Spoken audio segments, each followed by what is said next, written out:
Eh bien, bonjour à toutes et à tous pour cette journée mondiale de l'eau. Alors, je suis ravi parce qu'on a des invités de marque. Et pour cette journée mondiale de l'eau, je vais présenter un peu tout le monde. Donc déjà, moi, je suis Fabrice Avatero, je suis ingénieur en informatique à la base. Je suis devenu coach dans les neurosciences, conférencier, maintenant passionné par l'eau et avoir co-créé un collectif comme Senli qui réunit énormément de personnes sur cette thématique de l'eau, du bien-être au sens général, holistique et de l'aide de chacun. Je trouve ça vraiment magnifique et je trouve avoir beaucoup de chance. Et aujourd'hui encore plus, c'est une des preuves de cela, car j'ai la chance d'avoir des invités de marque. On va commencer par Olivier Neveu, qui est lui conférencier lui aussi, mais qui est thérapeute à la base et formateur maintenant et surtout consultant en transdisciplinarité. Moi, j'aime beaucoup son approche qui réunit énormément de choses pour en faire naître des interactions. Et surtout, et notre invité d'honneur, et je dis d'honneur parce que je suis très honoré de le recevoir, le docteur Ilyes Barli. Nous avons quand même un docteur qui est président de l'ISOM, c'est le grand président de la médecine orthomoléculaire mondiale. Mais, mon cher Ilyes, tu es aussi spécialiste en international et reconnu en nutrition et en neuro-émotionnel, neuro-existentiel. C'est ce côté holistique qui nous réunit tous et qui fait qu'on a une approche vraiment à 460 degrés, j'ai envie de dire, et c'est ce que j'aime beaucoup. Donc aujourd'hui, pour parler de la journée mondiale de l'eau, nous avons dit pourquoi cela ne coule pas de source. Ben, parce que je trouve que quand on parle de l'eau, au sens général, quand toute personne va interagir sur l'eau, l'eau, c'est juste de l'eau. Et on ne se pose pas beaucoup plus de questions de se dire, à part l'eau du robinet, l'eau en bouteille à la limite, mais l'eau reste H2O, bêtement de l'eau, alors qu'il y a tellement à dire à ce sujet, et surtout comprendre que l'eau de source, est une eau vraiment différente. Notre corps a été créé à la base pour boire de l'eau de rivière, cascade, torrent, de l'eau de source, de l'eau que l'on peut appeler vivante, moi je dirais dynamique et avec des certaines particularités, on va en débattre aujourd'hui. C'est cela qu'il est important, je trouve, de comprendre, de retrouver comment on peut retrouver aujourd'hui cette eau originelle. Quelle est la différence finalement entre l'eau que l'on avait, j'ai envie de dire, à la préhistoire. Moi, je me réfère toujours à la préhistoire, je remonte pour dire notre corps, il était comment et il avait quoi à disposition. C'est ce qu'il avait à disposition à l'époque qui nous permet, qui est le mieux pour nous aujourd'hui. Et quelle est la différence entre cette eau-là et l'eau que l'on a à disposition dans nos mondes dits civilisés, dans nos mondes très pratiques, puisque chacun a de l'eau au robinet, donc ça devient quelque chose, comme je l'ai dit tout à l'heure, de très banal. Mais finalement, qu'est-ce que l'eau originelle? J'ai envie de te poser la question, Olivier. Qu'est-ce que tu me répondrais à cette question? Oui, ben oui, comme tu viens de le dire, Fabrice, l'eau, ça ne coule plus de source, on pourrait presque dire. Comme tu dis, avant, on avait la chance bien souvent de vivre à côté d'une source avec des eaux très préservées. Et là, ben voilà, on avait conscience qu'on avait un élément de vie à disposition dont on savait qu'il était vital et on savait qu'il fallait prendre soin. Il faut savoir que l'eau, c'était vraiment presque inscrit au patrimoine. C'était un élément très inscrit dans la culture parce qu'on en savait la valeur.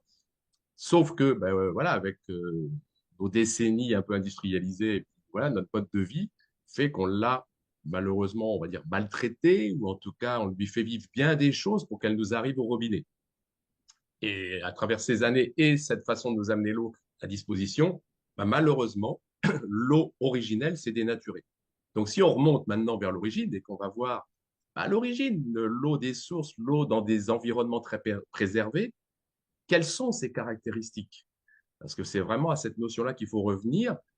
Et là, on s'aperçoit que l'eau, c'est bien plus que H2O.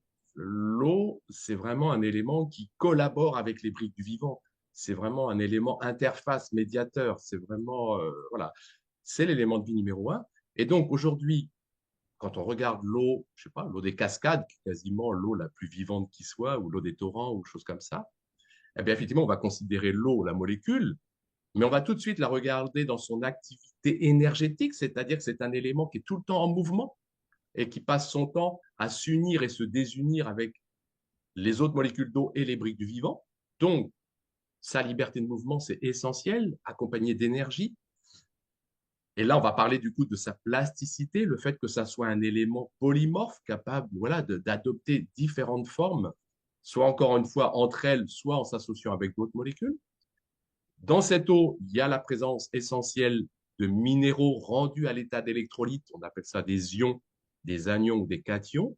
Ça, c'est fondamental.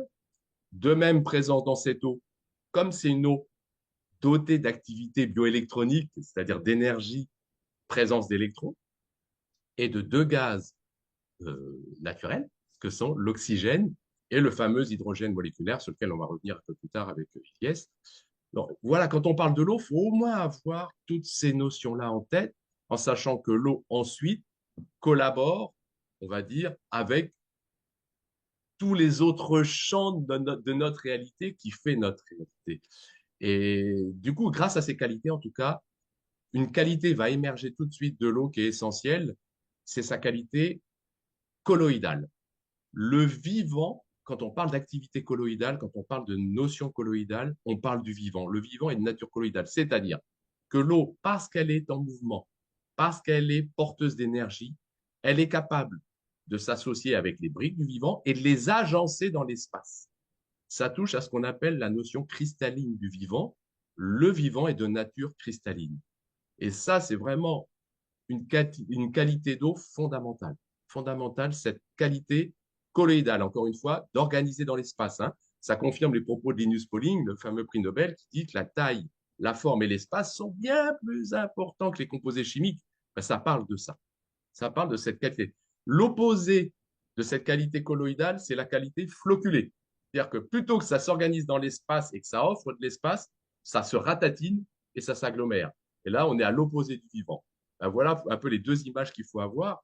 Et donc, cette notion colloïdale est fondamentale. Encore une fois, le vivant a cette nature cristalline, parce que sous cette nature-là, c'est là qu'elle assume tout son meilleur fonctionnement, sa robustesse et aussi, mais là, je ne sais pas si on va aller plus loin pour l'instant, sa transduction énergétique, c'est-à-dire que grâce à cette nature cristalline, le vivant permet de transformer une énergie en une autre, et notamment pour l'eau, par exemple, de transformer la lumière en énergie électrique, par exemple, ou cinétique. Waouh! Pour tendre le bâton de parole à Ilyes, là, j'ai envie qu'on fasse le lien assez vite et grâce à l'article qu'il a fait paraître tout récemment, l'intérêt de cette énergie colloïdale de l'eau qui va se transmettre au liquide intracorporel, dont le sang. Et là, Ilyes, je te laisse prendre la parole. Merci Olivier, merci Fabrice pour cette invitation. Juste pour confirmer tout ce que vient de dire Olivier, il y a un verset dans tous les livres sacrés le citent, et il y a un verset dans le Coran qui dit: Et on a fait de l'eau toute chose vivante. C'est vraiment l'origine de la création même, et même, on va dire, dans notre quotidien, on ne peut pas aborder toute chose, que ce soit la bonne santé, l'hydratation, même la notion quand le bâtiment va, tout va. On ne peut pas construire sans eau. Bon, là, c'est un autre débat, la qualité de l'eau pour les constructions et tout ce qui va avec. Mais vous allez voir que tout est lié à l'eau. Hein. Les années de sécheresse, arides, les années fleurissantes, c'est plutôt l'eau. Donc, l'eau de source, est-ce qu'il existe encore réellement? Bon, quand il y a des périodes dans des zones de surpopulation, bien des périodes arides, bien sûr que l'eau manque. Par exemple, dans notre pays, il y a des stations de dessalement de l'eau, par exemple de l'eau de mer, hein, pour avoir l'eau consommable. Et donc, on voit que parfois, il y a des difficultés à acheminer cette eau de qualité, qui aura des vertus pour la bonne santé. Donc, on voit que l'eau a une place importante, et il faut savoir que l'être humain lui-même a plus de deux tiers, voire trois quarts, il est hydraté à plus de deux tiers, voire trois quarts. Et même si on reprend la retranscription sur le globe terrestre, la même chose. si on calcule les océans, les mers, les rivières, toutes ces mers intérieures, ben, on va avoir jusqu'à trois quarts, donc entre deux tiers et trois quarts. Et on voit qu'il y a une règle quelque part, un petit peu de proportion, hein, du nombre d'or quelque part. Et donc, au niveau de la fonction de l'hydratation, c'est primordial. Et surtout, il y a, avec bon, l'article que j'ai publié, mais il y a un autre article qui a été publié au niveau du département de biologie moléculaire et d'immunologie de l'université de Tlemcen, auquel je suis membre. Donc, c'est un travail bon, qui a été fait par une autre équipe et qui a été quelque part, qui a apporté une vérité scientifique qui dit que ben, la fluidité du sang est en relation avec la bonne santé et la stagnation du sang est liée au risque ben, du cancer et bien d'autres maladies. Donc, on voit bien que cette notion de fluidité, de qualité, ben, quelque part de vie et quelque part, c'est-à-dire qu'il n'y a pas que la présence ben, de l'hydratation qui suffit, mais la qualité de cette hydratation. Et on pourra aborder bien entendu, le côté, bien sûr, alcalin, le côté hydrogène, donc l'importance de l'hydrogène.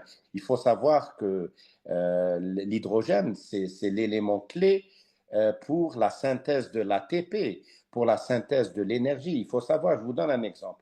Une cellule cancéreuse, c'est 2 ATP. Et une cellule normale, c'est 36 ATP.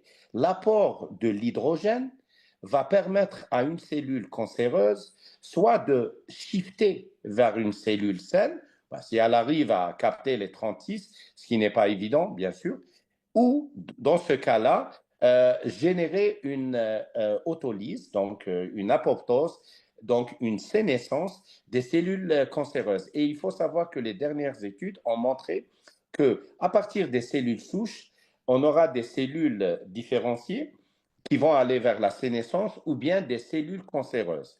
Mais pour faire basculer cette cellule cancéreuse vers la sénescence, donc vers l'autolyse, ou bien vers une cellule normale, ben, la présence de l'hydrogène est capitale. Et l'hydrogène, dans le cycle de Krebs, c'est celui qui apporte ces ATP et donc cette énergie de transformation ou bien cette énergie d'élimination. Et donc, ben, l'hydrogène est le cofacteur du NAD+, donc le nicotinamide adénine, au niveau de la mitochondrie de la cellule. Et donc, vous voyez comment à un niveau mitochondrial, juste l'apport d'une molécule d'hydrogène active permet un cheminement vers la bonne santé. Et un autre élément très important, c'est le fait d'avoir une eau ionisée. Ben, je donne juste un exemple, par exemple, sur le principe, par exemple, un autre élément, l'air ionisé. Imaginez que l'air ionisé, vous pouvez l'avoir chaque matin au moment du lever du soleil. Bon, vous avez les rayons de soleil UVB que vous pouvez capter, mais bien entendu si vous enlevez vos lunettes à anti-UVB, vous sortez de la voiture parce que les pare-brises, elles sont teintées. Et donc, vous allez capter ces UVB pour synthétiser votre propre vitamine D au lever du soleil, majoritairement, ben, le reste de la journée. Bon, c'est vrai que ça permet une synthèse, mais pas comme on l'imagine, juste au lever du soleil. Mais à ce moment-là, vous allez écouter des chants d'oiseaux, des bruits d'insectes, l'air est ionisé. Alors imaginez que durant toute la journée, on a une minute ou même pas quelques secondes, 30 secondes ou moins d'air ionisé. Et d'ailleurs, il y a un verset que j'aime partager. Et quand le matin respire. Donc, quelque part, cette notion du matin où il est déconseillé de faire des prières au petit matin, pourquoi? Pour sortir au grand jour, respirer cet air, ben, également dans l'eau, par exemple au niveau des cascades, au niveau des ruissellements, on peut avoir cette eau ionisée parce que c'est cette énergie entre l'eau et l'air ionisé. Et donc, vous voyez que tout en étant scientifique. Moi, je me vante d'avoir une fontaine Kangen, je le dis directement, depuis plus de 2 ans. Et cet apport nous permet d'avoir tous ces éléments au niveau de l'hydrogène, au niveau du côté alcalin, le pH. Moi, j'accède à des pH 9,5, voire 11,5 pour faire des détox. Et j'ai l'avantage d'avoir personnellement un quantum analyseur de basse fréquence vibratoire qui m'a permis de voir sur le temps comment mon corps a pu faire toutes les détoxications nécessaires. Et je vous dis actuellement, j'ai pu arriver, d'ailleurs j'avais autorisé ceux qui partagent cette science de partager mon exemple, parce que l'exemple n'est pas le meilleur moyen d'enseigner, c'est l'unique moyen. Eh bien, figurez-vous que le plomb, le cadmium, l'arsenic et l'aluminium et même les pesticides qu'il y avait dans mon corps, bon, c'est vrai, c'est pas à des degrés toxiques, mais certainement à des degrés de pollution natifs d'Alger, une capitale ayant vécu plus de 30 ans en centre-ville. Bon, donc vous imaginez qu'est-ce que ça peut induire. Et il faut savoir qu'avant 1984, les conduites d'eau étaient en plomb. Donc ce n'est qu'en 1984 qu'elles ont été changé, donc le corps subit. Et donc, cette détoxication a été presque parfaite et il restait juste le mercure. Mais comme j'avais des amalgames, donc j'ai eu l'occasion de les enlever et maintenant je suis dans une détox de deuxième étape pour arriver au reset zéro, donc la mémoire zéro à l'égard des métaux lourds. Et il faut savoir que les pesticides, il y a des études qui le prouvent, et les métaux lourds saturent les récepteurs nucléaires donc, au niveau des noyaux de chaque cellule à l'égard de la vitamine D.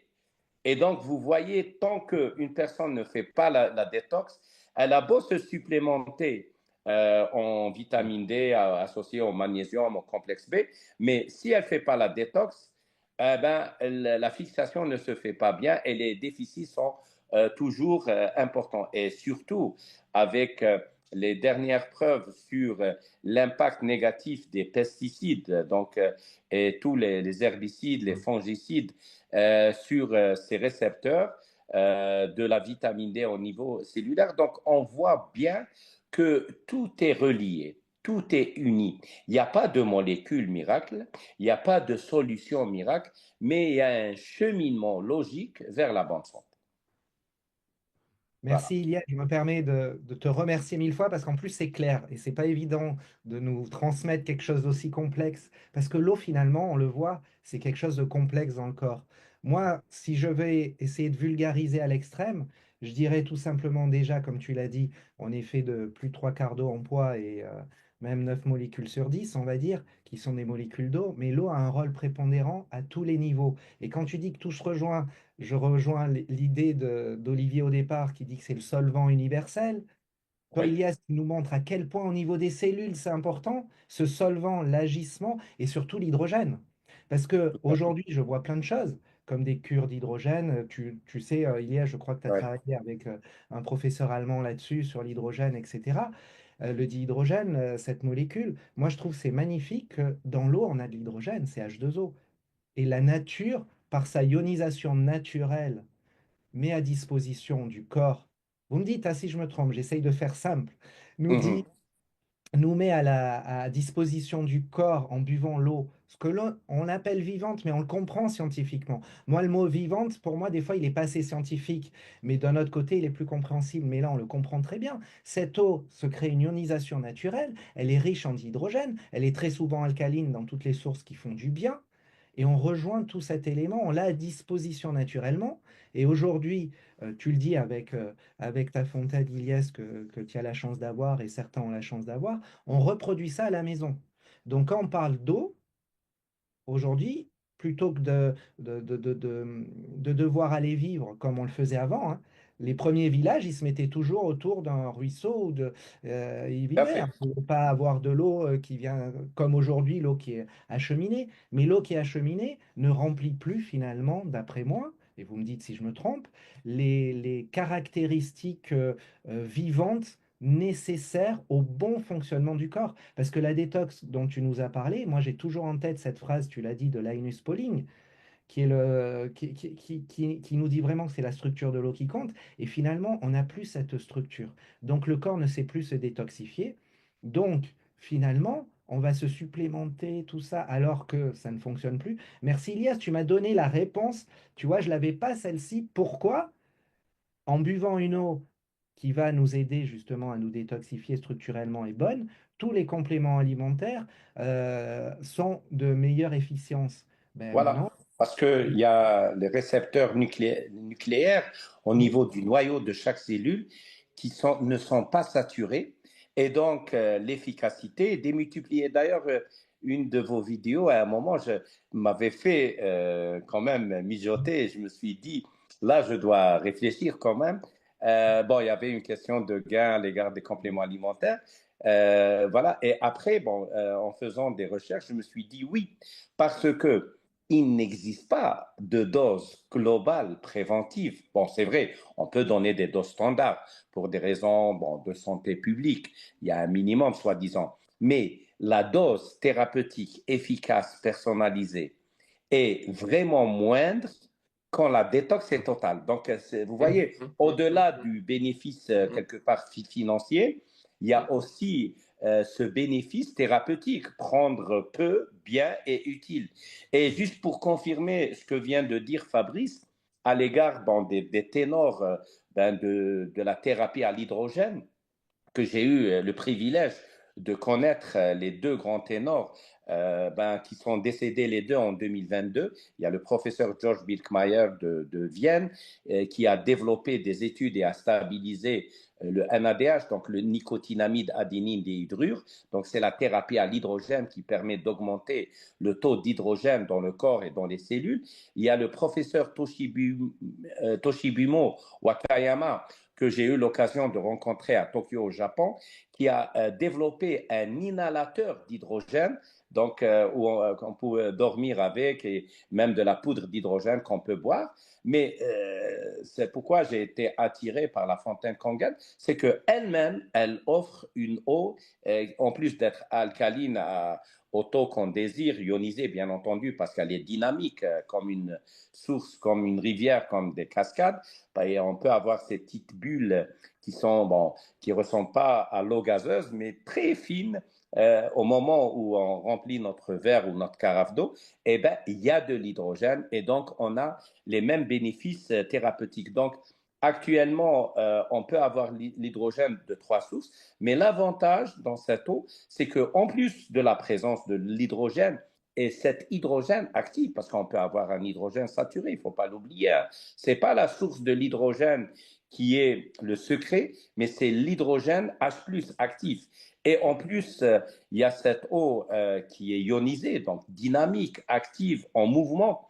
Et je rappelle, je l'ai dit tout à l'heure, je le rappelle, la fluidité du sang est le garant de la bonne santé. Donc, vous voyez que c'est dans une dynamique globale et quelque part, je vous mets dans une cascade, dans un ruissellement, voire dans un torrent vers une dynamique de bonne santé. Et une fois, j'avais partagé cette phrase un petit peu, comment dirais-je, un petit peu audacieuse. Et s'il était temps de générer des pandémies de bonne santé, ben voilà, avec une eau qui permet d'aller à la source, ben tous les éléments seront réglés et surtout, la recherche de,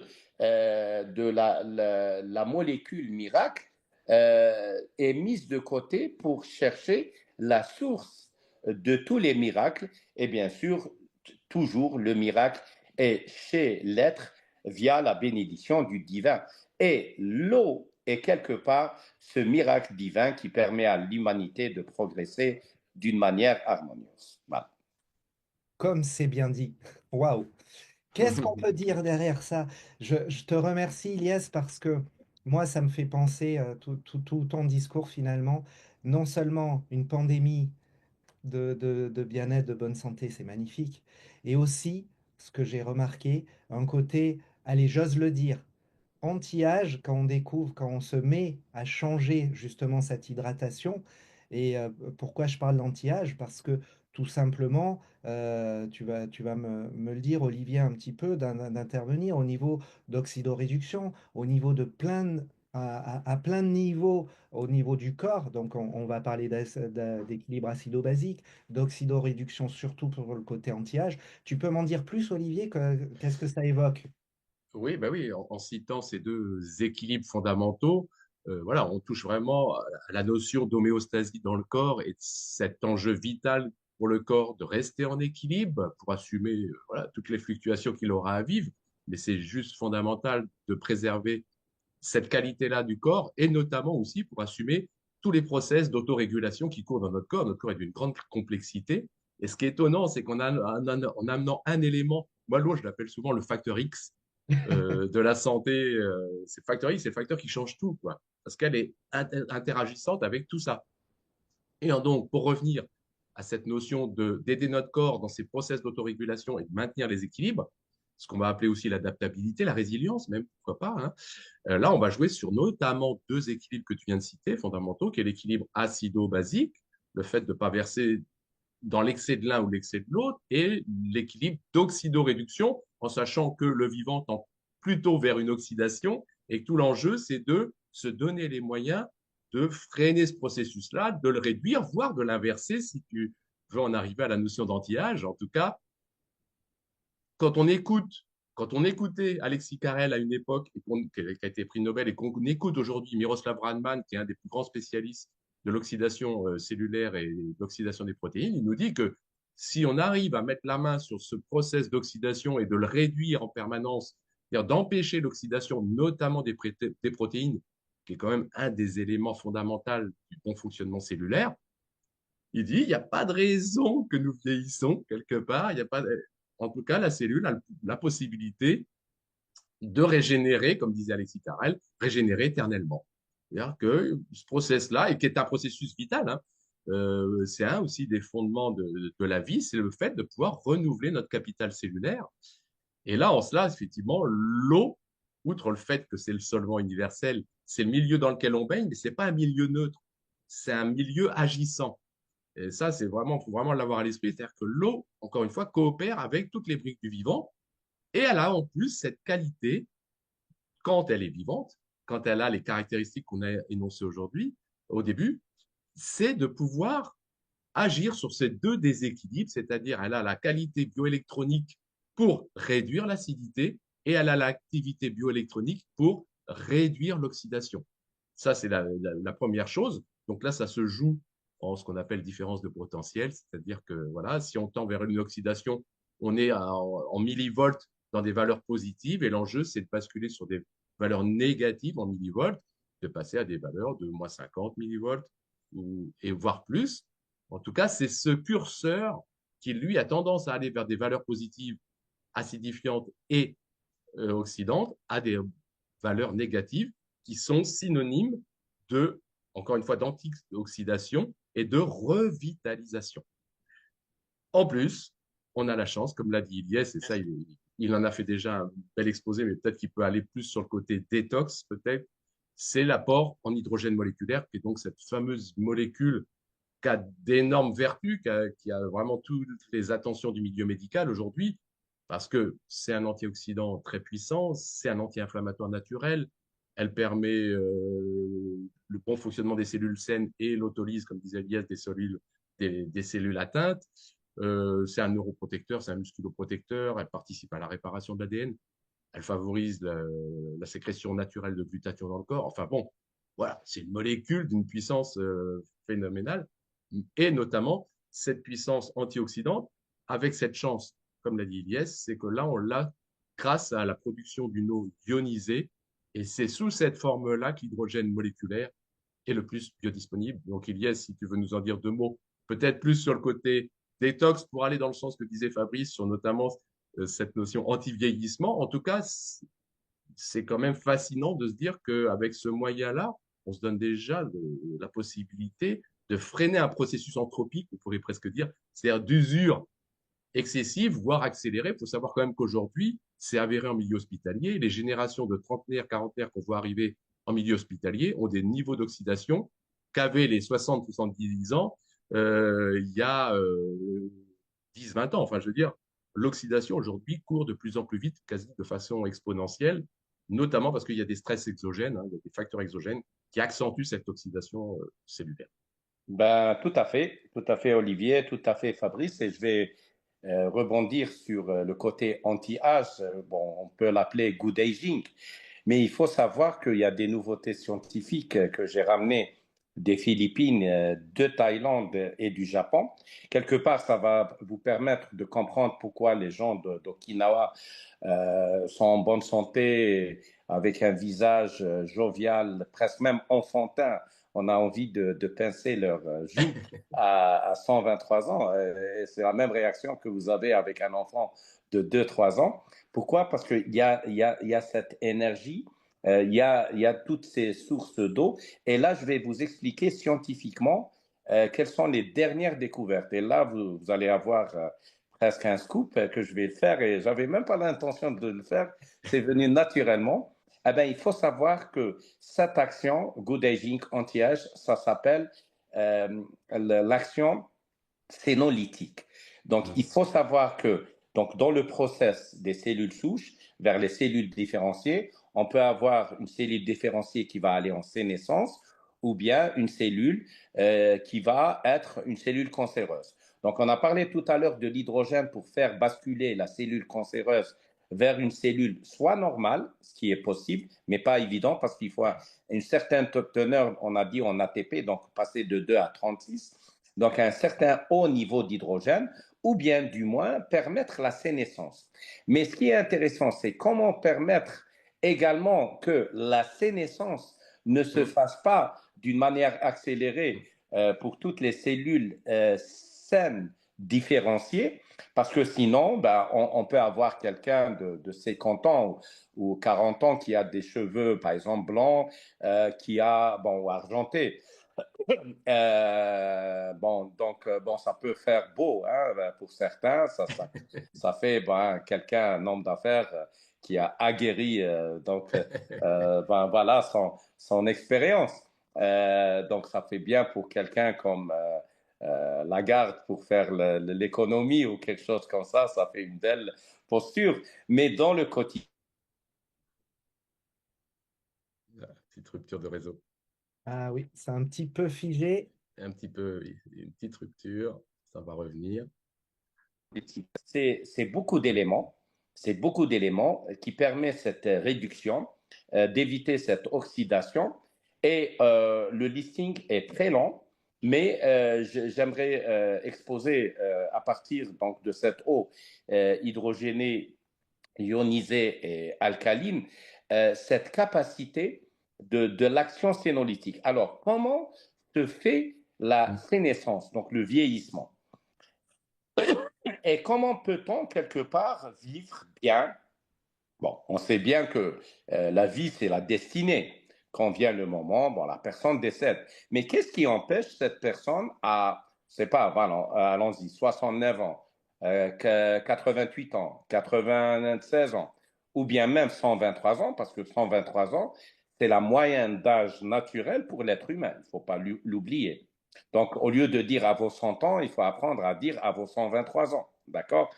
Et donc, pour le faire, on doit quelque part lever ce qu'on appelle l'action zombie des cellules de sénescence. Alors, il faut savoir que ces actions zombies commencent très jeunes. Hein, pour faire la différence entre un enfant de 1 an, 3 ans ou 6 ans, il y a un pourcentage de sénescence. Donc, on peut dire comme ça 1%, 2%, 3%. Et à partir de la cinquantaine, ben, ce taux peut augmenter. Et c'est pour ça que même quand vous allez chez le coiffeur, voilà, les cheveux repoussent, ben, bien sûr, la qualité des cheveux donc, reste la même quelque part et donne cet impact d'une personne de la soixantaine ou bien de la cinquantaine. Mais il faut savoir que avec des outils de sénolytique, on va inhiber l'action zombie et ne pas permettre à un taux très élevé de cellules d'aller vers la sénescence. Bon, il y aura toujours, bon, on va rajeunir. On remarque bien que Olivier rajeunit d'année en année. Voilà. Donc, on peut rajeunir, Fabrice aussi, hein. Voilà. Donc, et ça permet, avec une consommation du non, par exemple, qui permet de lever en même temps cette sénescence, tout en préservant les cellules saines, sans renforcer les cellules cancéreuses. Est-ce que vous avez compris? Il y Ouais, a ouais. vraiment des éléments. Et donc, permettre l'action sénolytique sur les cellules saines différenciées pour ne pas drainer toutes les cellules saines différenciées vers la sénescence permet d'avoir beaucoup de cellules en âge d'activité et non en âge d'élimination. Et donc, Mm. c'est ça qui fait la différence. Et vous voyez bien, par exemple, les gens qui habitent les Rouza en Pakistan ou bien à Okinawa ou bien ceux qui habitent même en Canada ou aux États-Unis à côté des chutes de Niagara, par exemple, c'est des personnes, vous allez les voir, vous allez discuter avec eux et ils te disent, ben voilà, j'ai 70 ans. Vous dites, waouh, 70 ans, je vous ai pris pour quelqu'un de 50 ans. Ben c'est ça Mm. l'action sénolytique, c'est de Mm. faire moins que son âge, mais avec une énergie naturelle. Ça se Ouais. fait naturellement. Et c'est ça l'objectif recherché. Voilà. Ilyes, est-ce Ouais. qu'on peut dire que l'action sénolytique, c'est aussi pour, comme si la sénescence, les cellules sénescentes s'accumulaient dans l'organisme et créent aussi un lit d'oxydation et d'inflammation, Ben, et que bravo. l'action Tout à fait. sénolytique, c'est pour réduire la charge un peu de sénescence. On pourrait le dire comme ça, comme il y a une charge virale, ben, comme s'il y Tout avait une à fait. charge de cellules sénescentes, et que l'action sénolytique fait baisser cette charge, et là, on s'éloigne encore une fois de la charge oxydante, de la charge acidifiante. Est-ce qu'on peut le dire comme ça? Ben, tout à fait. C'est bien dit, c'est bien exprimé.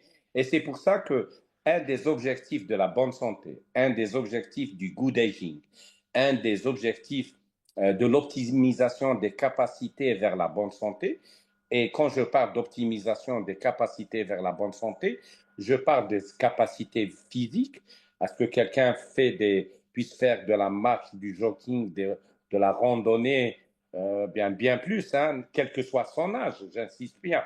Deuxièmement, je parle de l'activité intellectuelle, mémoire, concentration, bonne humeur. Je parle également de l'activité sexuelle, l'organe positif, combinant la sexualité, la spiritualité et le respect. Donc, c'est ça qui fait qu'une personne d'un certain âge qui a toute cette harmonie sera en bonne santé parce qu'il n'est pas en train de, quelque part, de mordre du noir, comme on dit, hein, ou bien d'être dans une frustration de vie, quelque part, parce qu'il faut savoir que le cœur existentiel, c'est lui l'énergie de la bonne santé. Donc, tout ceci permet de mener vers ce qu'on appelle, bon, le reset zéro n'existe pas. On ne peut pas être zéro toxicité, zéro trauma, zéro empoisonnement, supplémentation à l'optimal, mais tendre vers le reset zéro optimal. Et il faut savoir que ce reset zéro de détox, on a prouvé dans l'étude qui a été publiée sur la relation entre les cellules souches, la mitochondrie et le cancer, que le cancer vient à partir des cellules souches, ok, qui vont donner des cellules cancéreuses différenciées quand il y a un bas niveau énergétique vibratoire dans un organe.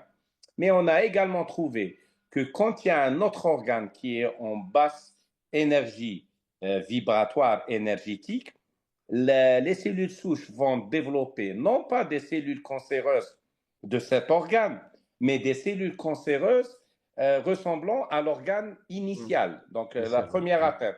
Et là, on va croire que c'est des métastases, mais finalement, c'est un cancer initial avec une mémoire ancienne. Bien sûr, métastase par action de contact existe et par passage sanguin existe, mais ce n'est pas tout. Il y a 30 à 70% qui se fait juste par la transmission de la mémoire quantique de l'information initiale.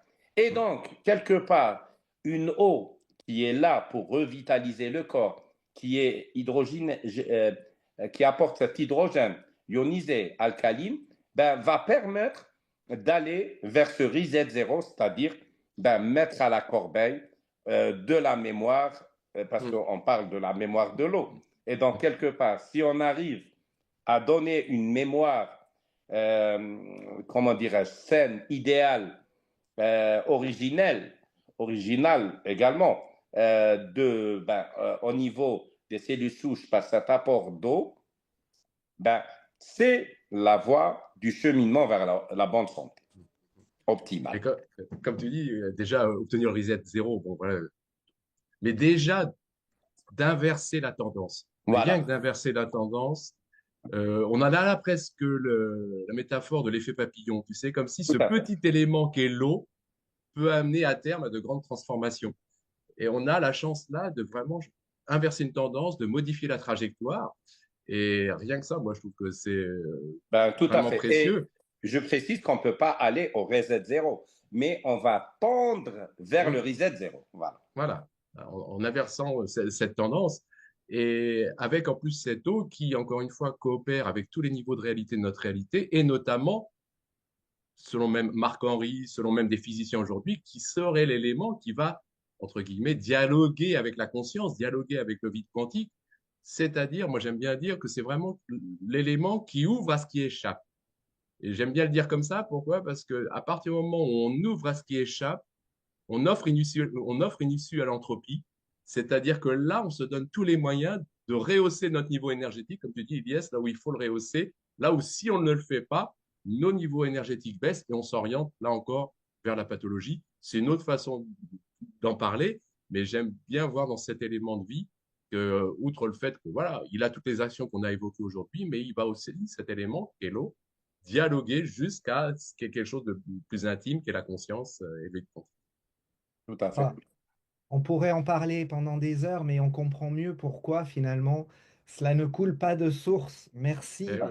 de ce tour que l'on a fait qui est juste magnifique. Et c'est pour moi de vous entendre, de côtoyer de plus en plus de scientifiques, euh, c'est de voir à quel point on a beaucoup de choses, à mon avis, à découvrir. À voir, comme tu viens de le dire si bien, Olivier, l'intérêt et l'importance et la différenciation de l'eau. Donc, c'est pas si simple, ça ne coule pas de source. Et je vous dis merci d'avoir partagé tout cela. Je vais vous laisser le mot de la fin à chacun. Hein, si vous avez un mot de la fin, Olivier, Oh, ben, il y a plein de façons d'en parler. Rien ne se passe sans eau. C'est aussi simple que ça, quelle que soit l'échelle que nous considérions, rien ne se passe sans eau. Encore une fois, Antoine de Saint-Exupéry disait, l'eau n'est pas nécessaire à la vie, l'eau est la vie. Donc voilà. Tout à fait. Alors, moi, je dirais, tout le savoir de l'humanité est dans chaque être humain. Il suffit d'apprendre à désapprendre pour se souvenir qu'on le sait déjà. Et on peut le dire depuis Adam, ok, Adam et Ève, on le sait déjà.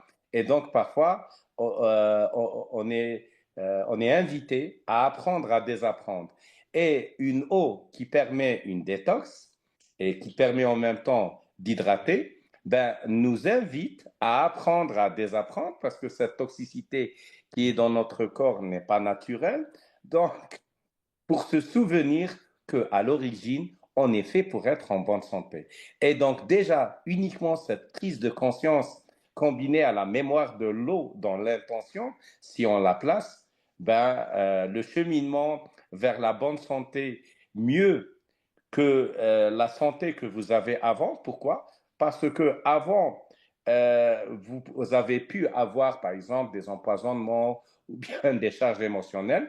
Ben, la prise de conscience vous permet d'aller dans un cheminement de prévention vers une bonne santé meilleure que celle d'avant. Et donc voilà, je vous remercie. merci beaucoup, Ilyes. Merci, c'est un plaisir. On va renouveler ce genre de rendez-vous, moi j'adore.